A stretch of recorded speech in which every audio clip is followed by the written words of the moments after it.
पुण्यतिथि के उपलक्ष्य में एकत्रित हुए हैं और इस सब का इंतजामात और यहाँ पर एक होने का मौका मिला है। ये मंत्री जी की वजह से यहाँ पर आज प्रोग्राम हो रहा है। तो मैं मंत्री जी का भी बहुत बहुत धन्यवाद करूँगा कि आपने ये मौका दिया कि सब एकत्रित हुए यहाँ पर। मुझसे पहले बहुत अच्छा बोला, मैं परिचित नहीं हूँ वैसे, अब धीरे धीरे बोल रहा हूँ तो सबसे परिचित हो जाऊंगा। मैं इनके मुकाबले कुछ भी नहीं हूँ कि मैं आपको बहुत कुछ बता पाऊँ। और बाबा ने भी यही बोला था कि मूर्ति पूजा से बचो। उसमें मैं एक कड़ी जोड़ना चाहता हूँ कि उन्होंने तो बोला था, लेकिन यही अगर हम मूर्ति पूजा और मूर्ति को ज्यादा दिखाते बताते समाज में, तो आज एक व्यक्ति इनका किया हुआ अपना नाम नहीं दे देता। इन्होंने स्वच्छता अभियान चलाया सबसे पहले और आज उसका क्रेडिट कोई और लेने की कोशिश कर रहा है। अगर इसको हम ज्यादा से ज्यादा दिखाते तो वो क्रेडिट नहीं ले पाता।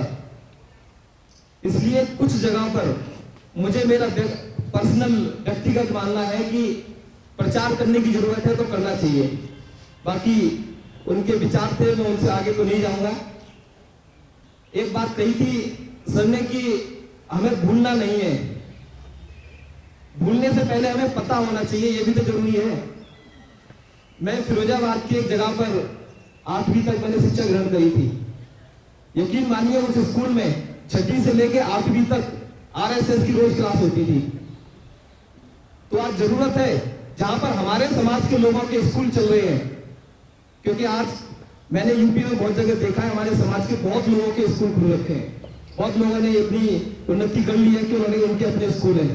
तो कम से कम वहां पर इन महापुरुषों के बारे में पढ़ाया जाए, अलग से समझाया जाए। कितना तो हम लोग कर सकते हैं।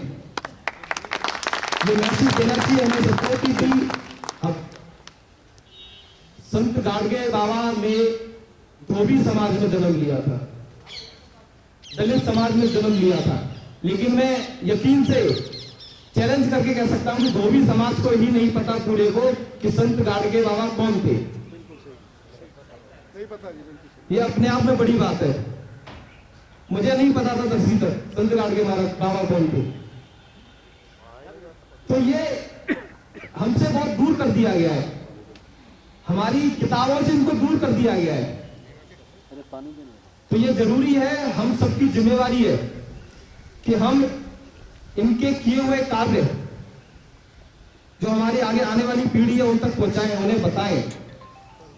और हम जब ऐसे मंच पे पहुंच जाते हैं, जब ऐसी सभा में पहुंच जाते हैं, तो यकीन मानिए हम लोग बाकी लोगों से ज्यादा राजनीतिक होते हैं, ज्यादा समझ रखते हैं, ज्यादा घुसते हैं, ज्यादा उस पर चर्चा करते हैं। एक चीज, बड़ी चीज मैं आपको बताना चाहूंगा कि संविधान में इतनी व्यवस्था हो गई है कि हम लोगों की राजनीति में भागीदारी अच्छी खासी है और वहां पर आपकी हिस्सेदारी कोई नहीं ले सकता है। अगर दक्षिणपुरी से मैं चुन के आया हूं तो संविधान में लिखा हुआ था, इसीलिए मैं चुन के आया हूं। और मैं नहीं आता तो मेरा कोई और भाई आता, वो नहीं आता तो कोई और आता, लेकिन आता आपके समाज से। तो आपको लड़ाई वहां नहीं लड़नी है, आप सबको लड़ाई वहां लड़नी है जहां पर हमें मौका नहीं मिलता है। अगर राजनीतिक कोई इच्छा रखते हैं तो लगाओ, मेहनत करो, मेहनत जनरल सीट पे जाके, वहां से हमारा भाई आ ही जाएगा कोई ना कोई। SC सीट से कोई जनरल लड़के तो नहीं आ सकता ना, लेकिन जनरल से SC आ सकता है। तो जिसमें मेहनत करने की हिम्मत है वो जनरल में जाके मेहनत करे, वहां से तो अपना भाई आ ही जाएगा। लाओ इस बार एक आध सीट है जनरल से भी SC की। और मैं जिस पार्टी से आता हूं उसमें SC दलित का चक्कर नहीं है, और इसका जीता जागता सबूत मैं आपके सामने खड़ा हूं। मेयर जनरल है, 2 LOP जनरल हैं, लेकिन मैं SC समाज से वहां पे LOP बना हूं। उस पर 5 साल में एक ही बार मौका मिलता है SC LOP। तो हमारी पार्टी इसमें विश्वास नहीं रखती है। कुछ लास्ट में चंद बातें कहना चाहूंगा। संत गाडगे बाबा ने जो 2-3 बातें कही, क्योंकि मैं बहुत ज्यादा नहीं जानता हूं, मैंने जब बता दिया है तो मुझे कोई शर्म नहीं आ रही है कि मुझे नहीं है बहुत ज्यादा जानकारी, क्योंकि हम तक नहीं पहुंची। अब जब हम राजनीतिक जीवन में आए हैं तब इसमें थोड़ा घुसने की कोशिश कर रहे हैं। उन्होंने शिक्षा पर जोर दिया बहुत ज्यादा कि हम लोग रोज कोई प्रेस का काम करता है, कोई किसी का काम करता है, लेकिन जब घर पहुंचता है तो वो एक चीज का शिकार हो जाता है घर पहुंचते पहुंचते। उसके लिए उन्होंने मना किया था कि दारू नहीं पीनी, और वो दारू ही हमारा जीवन का सबसे कलंक चीज है कि हम शाम को जब पी के चले जाते हैं घर में हारे थके हुए, बहाने से कि हम थक गए हैं तो आज दारू पिएंगे, अपने बच्चे से ये भी नहीं पूछते कि क्या कौन सी क्लास में पढ़ता है, क्या पढ़ाया टीचर ने, क्या किया क्या नहीं किया। ये जरूरी है। अगर वो दारू ना पिए तो घर में जाके कुछ नहीं करेगा तो ये तो पूछेगा कि भाई आज क्या पढ़ाया। वहां हमारे बच्चे थोड़े पीछे रह जाते हैं।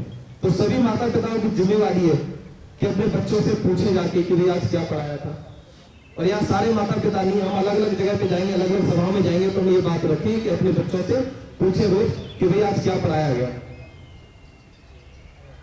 दूसरी चीज, बाबा एक चीज से भी चुपते थे कि उन्हें पता चला था कि उत्तर भारत जो हमारा जो उत्तर प्रदेश, हरियाणा, ये सब जो जगह है यहाँ पर बहुओं से घूंघट कराया जाता है, वो इसके भी खिलाफ थे। लेकिन यहाँ बैठे हुए आधे से ज्यादा लोगों को मैं कह सकता हूं कि हमारे घरों में भी घूंघट कराया जाता है, वो इसके खिलाफ थे। अब आप देख लो, आपको अगर बाबा के सिद्धांतों पर चलना है तो बहुओं को बराबरी का हिस्सेदारी बनानी पड़ेगी।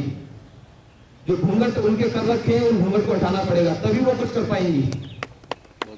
हम लोग, उनने कोई पाप थोड़ी किया है, आपके घर में आके आपके कुल को आगे बढ़ाया है, और आप उनको मौका देके देखिए, आपके अगर छोटे मोटे कोई धंधे है, कोई काम है, कोई बिजनेस है तो उसको भी आगे बढ़ा के दिखा देंगे।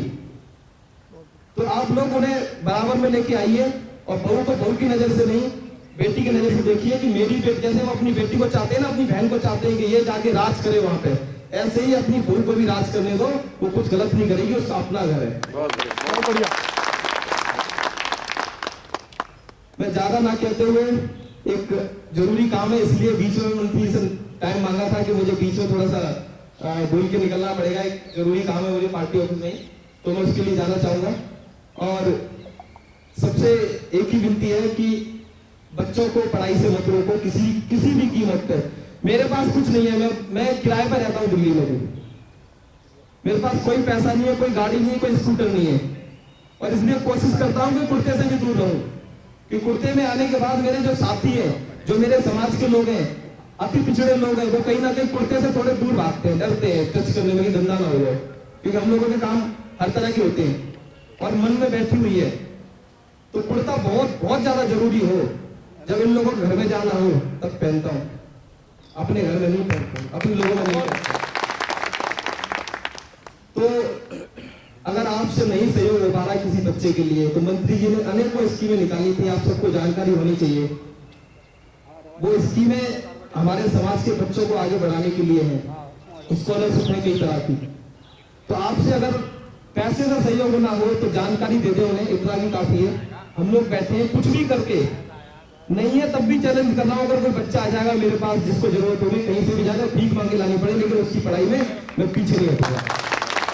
किसी को पैसे की वजह से घर बैठ जाए, ऐसा बिल्कुल नहीं होना चाहिए। आप सभी का बहुत बहुत धन्यवाद, आपने मुझे सुना, और ये जो चीजें हैं ये ज्यादा से ज्यादा बच्चों तक पहुंचाएं, ताकि हमें सुनाना न पड़े बार बार एक दूसरे को कि ऐसा किया था, ऐसा कि सबको पता होना चाहिए। आपका बहुत बहुत धन्यवाद। जय भीम, जय भारत।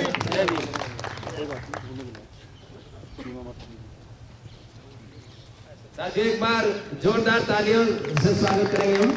अभी हमारे प्रेम चौहान जी जो एमसीडी में प्रतिपक्ष नेता है, चेयर अंदर रखी। प्रदीप, मेरा चेयर इस कमरे में भी है, उधर ना हो तो इस कमरे से निकाल लेना। मेरा अपने साथियों से गुजारिश है कि जो ये जगह खाली है इधर कुर्सियां डलवा दे। ये माता जी जिस कमरे में, इसमें कुर्सी है, इधर जिधर प्रदीप सागर जी आप हैं, इधर कुर्सियां डलवा दे। अभी आपने उनकी बात सुनी, बहुत अच्छी तरह से उन्होंने अपनी बातें रखी है। इस बार मैं अगली कड़ी में सीमा माथुर जी हैं, प्रोफेसर है यूनिवर्सिटी में, सीमा माथुर जी, मैं उनसे गुजारिश करूंगा कि वे भी संत गाड़गे महाराज जी के विषय में अपनी बात रखेंगे। जब तक उठे ना कदम तब तक ऊंचाई है, नहीं तो कौन सी ऊंचाई है जिसे छुआ ना जाए। सीमा माथुरी, जोरदार तालियों स्वागत करेंगे। इधर कुर्सियां डलवा देंगे साथियों।